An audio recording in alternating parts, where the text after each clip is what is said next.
Students, कैसे हो आप सब? आई होप आप लोग बिल्कुल सब अच्छे होंगे, सभी अपनी पढ़ाई कर रहे होंगे। आज मैं आप लोगों के लिए मोस्ट इंपोर्टेंट डेरिवेशन यहाँ पर लेकर आया हूँ, ठीक है, जो एग्जाम के लिए मोस्ट इंपोर्टेंट होने वाला है।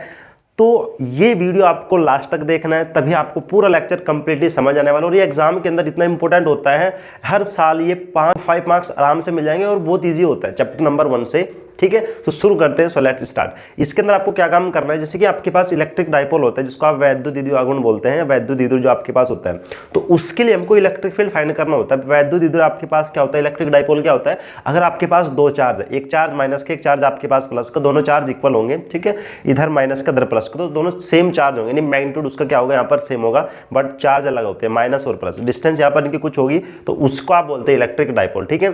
जिसको कंप्लीट लेक्चर देखना है कि इलेक्ट्रिक डाइपोल क्या होता है, लिंक आपको डिस्क्रिप्शन में दिया हुआ है, जाकर आप उसको देख सकते हैं, ठीक है। तो शुरू करते हैं इस डेरिवेशन को, ध्यान से देखना कि वैद्युत द्विध्रुव की अक्षीय स्थिति में किसी बिंदु पर वैद्युत क्षेत्र की तीव्रता, intensity of electric field at point in the axial line and electric dipole. अगर आपके पास एक इलेक्ट्रिक डाइपोल है, उसके लिए आप इलेक्ट्रिक फील्ड कैसे फाइंड करेंगे, सबसे इंपॉर्टेंट बात, कौन सी स्थिति में, अक्षीय स्थिति में, क्योंकि दो कंडीशन आपके पास होता है, एक तो अक्षीय स्थिति, एक आपके पास होता है निरक्षीय स्थिति। तो आज हम डिस्कस करने वाले अक्षीय स्थिति के लिए। सो शुरू करते हैं, देखो ध्यान से। तो सबसे पहले आपको क्या काम करना है, इसका डायग्राम बनाना है, क्योंकि किसी भी डेरिवेशन के लिए अगर आपका डायग्राम कंप्लीट है, तो डायग्राम कंप्लीट होने के बाद आप उस डेरिवेशन को बड़ी इजीली कर सकते हैं। तो इसलिए डायग्राम ध्यान से देखना कैसे कैसे हम इसको बनाने वाले। तो सबसे पहले आप क्या काम करेंगे, ले लेंगे आप इलेक्ट्रिक डाइपोल। तो मैंने क्या काम किया, यहाँ पर एक इलेक्ट्रिक डाइपोल लिया, तो ये आपके पास यहाँ पर दो चार्ज होते हैं, एक चार्ज माइनस क्या हूँ और एक चार्ज आपके पास प्लस क्या हूँ। ये मेरे पास क्या हो गया, इलेक्ट्रिक डाइपोल। तो मान लें कि इनकी जो डिस्टेंस है वो कितने बच्चों, 12, ये दोनों 12 डिस्टेंस पर रखे हुए हैं। कितने डिस्टेंस पर, 12 डिस्टेंस पर ये रखे हुए हैं। मान लें कि यहाँ पर एक सेंटर आपके पास क्या है, एक सेंटर आपके पास O है, एक सेंटर आपके पास O है। तो ये लेंथ कितनी हो जाएगी L, और ये वाली भी लेंथ आपके पास कितनी L, टोटल लेंथ 12। तो इससे और इससे लेंथ यहाँ पर कितनी L, ठीक है, दोनों L यहाँ पर हो जाएगी। तो मुझे क्या करना है, इसके अंदर से इलेक्ट्रिक फील्ड फाइंड करना है अक्षीय स्थिति में। तो मैंने इसके सेंटर से, इलेक्ट्रिक डाइपोल के सेंटर O से कुछ दूरी पर आप एक पॉइंट मान लेंगे P, तो इससे कुछ दूरी पर, मतलब r दूरी पर एक पॉइंट आप मान लेते हैं P, कि यहाँ पर एक पॉइंट क्या रखा है P, जिससे डिस्टेंस यहाँ पर कितनी है r, जिससे डिस्टेंस कितनी है r। यहाँ तक समझ आ गया। अब देखो, अब जब मैंने इसके लिए यहाँ पर पॉइंट P लिया, से डिस्टेंस r लिया, सो प्लस क्यों के लिए बिंदु P पर डिस्टेंस अलग होगा और माइनस क्यों के लिए डिस्टेंस अलग होगा। तो प्लस क्यों की डिस्टेंस यहाँ पर कितना होगा आपके पास, r माइनस l। आप क्या काम कर दो, इसमें से माइनस कर दो तो आपके पास ही मिल जाएगा। लेकिन अगर आपको ये कैलकुलेट करना है, r प्लस l कर दो, तो ये आपके पास क्या मिल जाएगा, r प्लस l। तो ये आपके पास मिल जाएगा यहाँ पर डिस्टेंस। समझ आ गया, ठीक है। अगर ये आपको क्लियर होगा तो ये डेरिवेशन बहुत ईजी हो जाएगा, ठीक है। दोबारा समझ लो जिसको नहीं समझ आया। देखो, प्लस क्यों के लिए पहले पॉइंट O से बिंदु P तक का डिस्टेंस मैंने कितना लिया, r, जहाँ पर आपको फील्ड फाइंड करना है। प्लस क्यों के लिए डिस्टेंस आपको अगर निकालना है, तो ये मेरे पास कितना है L, सॉरी ये मेरे पास कितना है R, ये कितना L, तो इसमें से आप इसको माइनस करो तो कितना मिलेगा, R माइनस L। आगे चलो, माइनस क्यों के लिए निकाल लो, माइनस क्यों के लिए देखो ये आपके पास आ रही कितना L, तो R प्लस L कितना, R प्लस L, ठीक है। चलो गुड, शाबाश। अब मुझे क्या काम करना है, प्लस क्यों के लिए फील्ड आपको अलग देखना है और माइनस क्यों के लिए आपको फील्ड अलग देखना है। तो प्लस क्यों के लिए फील्ड आपको पता है कि बाहरी की ओर होता है, तो आप मान लो कि पॉइंट P पर प्लस क्यों चार्ज के लिए जो फील्ड है वो क्या है, बाहर की ओर E1, क्या है E1, ठीक है। अब बाहर की ओर क्यों है, क्योंकि आपको पता है कि जो प्लस चार्ज मेरे पास होता है उसके जो इलेक्ट्रिक फील्ड साइन होती है वो क्या होती है, बाहर की ओर, ठीक है, और माइनस के लिए अंदर की ओर। तो प्लस के लिए यहाँ पर बाहर की ओर इलेक्ट्रिक फील्ड E1 होगा और माइनस के लिए इलेक्ट्रिक फील्ड क्या हो जाएगा, अंदर की ओर E2। ये अंदर की ओर क्या हो जाएगा, E2। डायग्राम कंप्लीट, समझ आ गया, ठीक है। शुरू करते हैं, आगे देखते हैं। अब जैसे आप इसके डायग्राम बनाते हैं, ऐसे आपको उसके बारे में लिखना होता है कि माना हमारे पास एक वैद्युत द्विध्रुव आघूर्ण AB है, ठीक है, जो माइनस क्यों प्लस क्यों से मिलकर बना है, जिसके बीच की दूरी कितनी है, 12 है। वैद्युत द्विध्रुव के मध्य बिंदु O पर एक बिंदु O रखा है, जिससे r दूरी पर एक बिंदु P है, जिस पर वैद्युत क्षेत्र की तीव्रता ज्ञात करनी है। प्लस क्यों के लिए बिंदु P पर, प्लस क्यों आवेश के लिए बिंदु P पर वैद्युत क्षेत्र की तीव्रता E1 है तथा इसके लिए दूरी r माइनस l है। इसी प्रकार माइनस क्यों आवेश के लिए बिंदु P पर वैद्युत क्षेत्र E2 है तथा उसके लिए डिस्टेंस कितना है, r प्लस l है। समझ आ गया, ये काम आपको करना है। चलो आगे चलते हैं। उसके बाद आपको क्या काम करना है, प्लस क्यों के लिए आप इलेक्ट्रिक फील्ड निकालो पॉइंट P पर अलग, और माइनस क्यों के लिए आप निकालो अलग। तो सबसे पहले मैं बात करता हूँ प्लस क्यों चार्ज के लिए। आता है प्लस क्यों चार्ज के लिए आप बात करते हैं, प्लस क्यों आवेश के लिए, चार्ज के लिए, आवेश के लिए बिंदु P पर के लिए, बिंदु P पर वैद्युत क्षेत्र की तीव्रता, वैद्युत क्षेत्र की तीव्रता। वैद्युत क्षेत्र की तीव्रता कैसे निकाल लेंगे? मैंने आपको एक डेरिवेशन बताया था, आई थिंक आप लोगों ने देखा होगा कि किसी पॉइंट चार्ज के लिए यानी किसी बिंदु आवेश के लिए किसी बिंदु पर वैद्युत क्षेत्र की तीव्रता, ठीक है, ये आपको कैलकुलेट करना होता है। वो लेक्चर मैंने बना हुआ है, मोस्ट इंपोर्टेंट डेरिवेशन होता है, ओनली 2 मार्क्स का यहाँ पर होता है आपके पास, ठीक है। जिसने वो जाकर नहीं देखा है, लिंक आपको डिस्क्रिप्शन में दिया हुआ है, जाकर आप उसको देख सकते हो, उसी से यहाँ पर ही निकलेगा, ठीक है। तो वो उसका फॉर्मूला आपके पास क्या होता है? वो होता है E equals to 1/4 pi epsilon naught क्या अपॉन आर स्क्वायर। अगर कोई पराविद्युतांक आपके पास है तो आप यहाँ पर क्या लगा देंगे के, ठीक है, जो मीडियम आपके पास होगा। तो आप इसके अप्लाई करो इसके लिए इस वाले पॉइंट पर, तो डिस्टेंस यहाँ पर कितनी r माइनस एल, तो आप ये आपने फील्ड कितना माना E1 कितना मिलेगा 1/4 पाई एप्सिलॉन नॉट के। चार्ज आपके पास कितना है, क्यों डिस्टेंस यहाँ पर कितना है आपके पास r माइनस एल का स्क्वायर, ठीक है। ये आपके पास क्या आ जाएगा r माइनस एल का यहाँ पर होल स्क्वायर, ये आपके पास आ जाएगा, ठीक है। चलो गुड।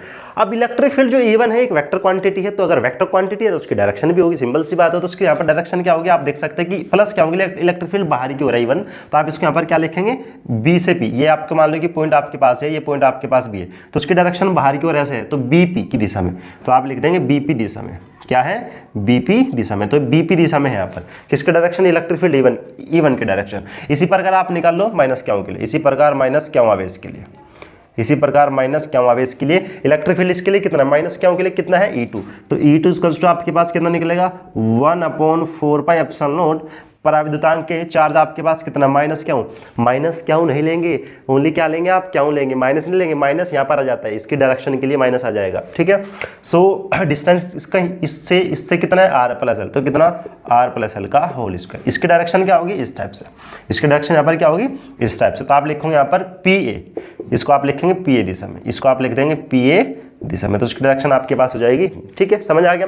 अब आप यहाँ पर देख रहे हो कि जो E1 है एंड E2 है, जो यहाँ पर वैल्यू जो ज़्यादा होती है वो आपके पास कौन सी E1, क्योंकि आप देख रहे हैं यहाँ पर कि जो E1 आपके पास है, E1 देखो इसके लिए ज़्यादा है और E2 आपके पास कम है, क्योंकि प्लस क्यों के लिए पॉइंट P पर इलेक्ट्रिक फील्ड E1 ज़्यादा होगा और माइनस के लिए यहाँ पर क्या होगा E2 यहाँ पर कम होगा। क्यों, क्योंकि ये चार्ज P के पास है और जो चार्ज जिसके पास होगा उसका इलेक्ट्रिक फील्ड उतना ही ज़्यादा होगा। फॉर एग्जांपल, ठीक है, आप अगर कोचिंग में पढ़ते हैं, टीचर आपको पढ़ा रहा है, ठीक है, तो उसकी जो आवाज़ होगी, जो सबसे पहले जो बच्चा बैठा होगा, जो टीचर के पास बच्चा बैठा होता है, उनको उनकी आवाज़ प्रॉपर रूप से सुनाई दे जाएगी, लेकिन जो बच्चा दूर होगा उसको आवाज़ नहीं सुनाई देगी। अगर कोई बच्चा कोचिंग के बाहर खड़ा है उसको आवाज़ नहीं सुनाई देगी, बिकॉज उनका फील्ड उतना ही है आवाज़ का। तो इसी प्रकार जो चार्ज होता है, चार्ज के बाद जो पास जो चार्ज रखा होगा, जो पॉइंट होगा, उस पर फील्ड ज़्यादा होगा और दूर वाले पर कम होगा। तो इसके लिए फील्ड यहाँ पर E1 ज़्यादा है एंड माइनस के लिए E2 कम है। तो आप क्या काम करेंगे, अगर आपको इलेक्ट्रिक फील्ड निकालना है, टोटल इंटेंसिटी आपको निकालनी है पॉइंट P पर, तो आप E1 माइनस E2 कर देंगे, ठीक है। हेंस अतः बिंदु P पर परिणामी वैद्युत क्षेत्र की तीव्रता, तो कैसे निकालेंगे, E equals to E1 minus E2। So क्या मिलेगा, E equals to E1 minus E2, value put करेंगे एंड सोल्व करेंगे। तो E आपके पास कितना मिलेगा, E1 की वैल्यू आपके पास कितनी है 1/4 पाई एप्सिलॉन नॉट के, क्या है क्यों अपॉन r माइनस एल का होल स्क्वायर माइनस E2 आपके पास कितना है 1/4 पाई एप्सिलॉन नॉट के, आगे कितना क्यों अपॉन r प्लस एल का होल स्क्वायर, ठीक है। यहाँ तक आप लोगों को समझ आ रहा है, सोल्व कर लीजिए। तो आपके पास कितना मिलेगा, E इक्वल्स टू, देखो यहाँ पर जो कॉमन है, पहले आप कॉमन ले लो, क्यों यहाँ भी कॉमन है तो कॉमन आ जाएगा, 4 पाई एप्सिलॉन नॉट के कॉमन है तो 4 पाई एप्सिलॉन नॉट के यहाँ से आ जाएगा कॉमन, तो कितना मिलेगा 1/r माइनस एल का whole square minus 1/r plus l का होल स्क्वायर, यहाँ तक समझ आ रहा है, ठीक है। यहाँ तक आप लोगों को समझ आ रहा है, आगे देख लो। अब यहाँ पर आ जाओ, इधर आ जाओ, चलो गुड। अब आप यहाँ पर क्या काम करेंगे, E इक्वल्स टू, देखो अब आप इसको बच्चे सोल्व कर लो, आप इसको क्या काम कर लो, सोल्व कर लो, तो आपके पास मिलेगा क्यों अपॉन 4 पाई एप्सिलॉन नॉट के। अब आप इसको कर लेंगे सोल्व, ठीक है। कैसे करेंगे, देखो इसको आप इधर लेगा, जिसको आप इधर लेगा, एल्शियम ले आप, एल्शियम, तो आपके पास कितना मिलेगा r प्लस एल का स्क्वायर और माइनस r माइनस एल का स्क्वायर, और अपॉन कितना मिल जाएगा r square minus l square का होल स्क्वायर। यहाँ तक आपको समझ आ रहा है, ठीक है। आगे चलो, तो आगे आपके पास से क्या मिल जाएगा, जब आप इसको आगे सोल्व करेंगे तो E इक्वल्स टू ये मिल जाएगा क्यों अपॉन 4 पाई एप्सिलॉन नॉट के। देखो इसका आप स्क्वायर खोल लो, यहाँ पर a प्लस बी का होल स्क्वायर हो गया, यानी a square plus b square plus 2ab। आगे इसको आप ओपन कर लो, देखो बाहर माइनस लगा हुआ है, तो ये आपके पास क्या मिलेगा, माइनस का फिर यहाँ पर आपके पास आएगा ए स्क्वायर प्लस बी स्क्वायर, तो एक आपके पास हो जाएगा माइनस, यानी एल स्क्वायर, कितना एल स्क्वायर, और अंदर आपके पास क्या मिलेगा माइनस, तो फिर किसको क्या कर देगा ये प्लस, तो कितना हो जाएगा 2RL, क्योंकि अंदर माइनस लगा हुआ है, ठीक है, बाहर सॉरी चिन्ह माइनस का है, तो कितना r square minus n square, ठीक समझ आ गया ना। जो बाहर माइनस चिन्ह होता है तो अंदर के चिन्ह यहाँ पर चेंज हो जाएंगे आप लोगों के पास, तो आर स्क्वायर से r square cancel, l square से एल स्क्वायर कैंसिल, तो क्या मिलेगा आपके पास ई इक्वल्स टू मिल जाएगा क्यों अपॉन 4 पाई एप्सिलॉन नॉट के, क्या मिल जाएगा 2RL कितना हो जाएगा 4RL, और ये कितना मिलेगा r square minus l square का स्क्वायर, ठीक है, यहाँ तक बात क्लियर हो गया। देखो अब मैं स्क्वायर से भी लिख सकता हूँ E equals to 1/4 pi epsilon naught के, ठीक है। देखो मैं इसको लिख सकता हूँ यहाँ पर 2 अलग हो जाएगा एंड 2 क्या मेरे पास अलग हो जाएगा, और ये कितना r square minus l square का स्क्वायर।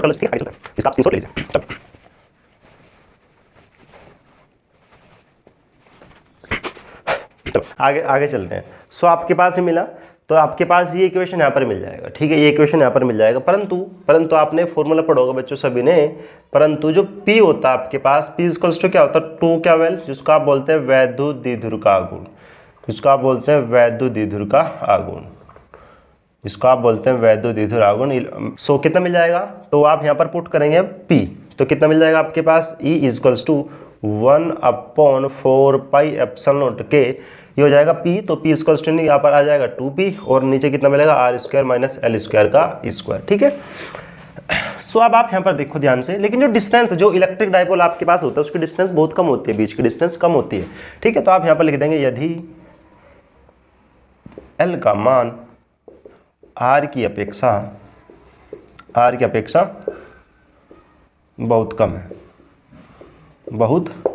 कम है, मतलब L लेस देन आर, यानी R बड़ा है L छोटा है, तो यहाँ पर आर स्क्वायर है एल स्क्वायर है, तो एल स्क्वायर का मान आर स्क्वायर की अपेक्षा बहुत छोटा होगा,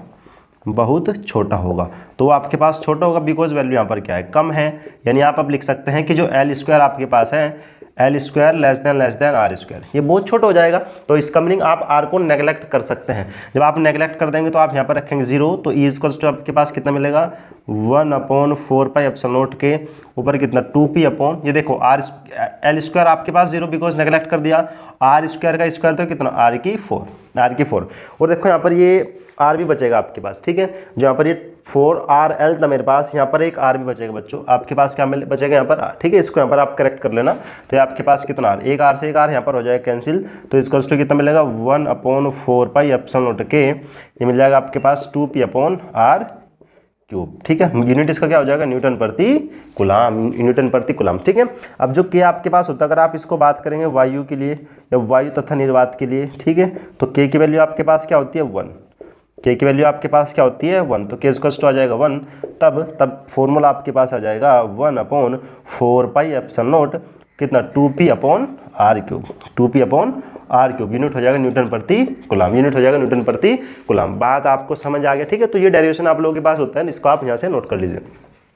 सो मोस्ट इंपोर्टेंट यहाँ पर डेरिवेशन होता है बच्चों, ये बहुत इंपॉर्टेंट होता है, एग्जाम के अंदर डायरेक्ट ये पूछ लिया जाता है कि डायरेक्ट आपके पास आ गया, ऐसा क्वेश्चन आता है मैक्सिमम। आपको बताऊं कि वैद्युत द्विध्रुव आघूर्ण से आप क्या समझते हैं, इसकी परिभाषा लिखिए, तथा वैद्युत द्विध्रुव की अक्ष स्थिति में किसी बिंदु पर वैद्युत क्षेत्र की तीव्रता ज्ञात कीजिए। बहुत बड़ी क्वेश्चन पूछा गया है, ठीक है, इसको आप ध्यान से कर लेना, यहाँ पर ये आपके पास आर आएगा, इसको आप ध्यान से करेक्ट कर लेना, ठीक है, यहाँ पर ये आर आएगा, तभी आर के अकॉर्डिंग ये फॉर्मूला आपके पास आ जाएगा, ठीक है। तो आई होप बच्चों ये आपको डेरिवेशन समझ आया होगा। इसी टाइप से अभी मैं 2 डेरिवेशन यहाँ पर ले चुका हूँ, आगे फिर इसी चैप्टर के अंदर से जो इंपॉर्टेंट डेरिवेशन है, अभी 2 डेरिवेशन इसके अंदर हो रहे हैं जो इंपॉर्टेंट होते हैं, एग्जाम के अंदर बहुत ज़्यादा पूछे जाते हो भी, ठीक है। तो आपको 2 इसके डेरिवेशन बताए जाएंगे नहीं, चैप्टर 1 से आपके पास 4 डेरिवेशन हो जाएंगे, ठीक है, आप उनको कर लेना, आपको आराम से लॉन्ग क्वेश्चन मिल जाएगा, लॉन्ग क्वेश्चन आपको मिल जाएगा, ठीक है। सो बहुत अच्छा आपके लिए रहेगा, आप बहुत अच्छे मार्क्स गेन कर सकते हैं। तो प्रॉपर रूप से इसी टाइप से आपके लिए मोस्ट इंपॉर्टेंट डेरिवेशन के लेक्चर लेकर आए जाएंगे, ठीक है। सो मिलते हैं किसी नेक्स्ट लेक्चर में, तब तक के लिए जय हिंद, वंदे मातरम, खुश रहिए, अच्छी तरह पढ़ाई करते रहिए, ऑल द वेरी बेस्ट।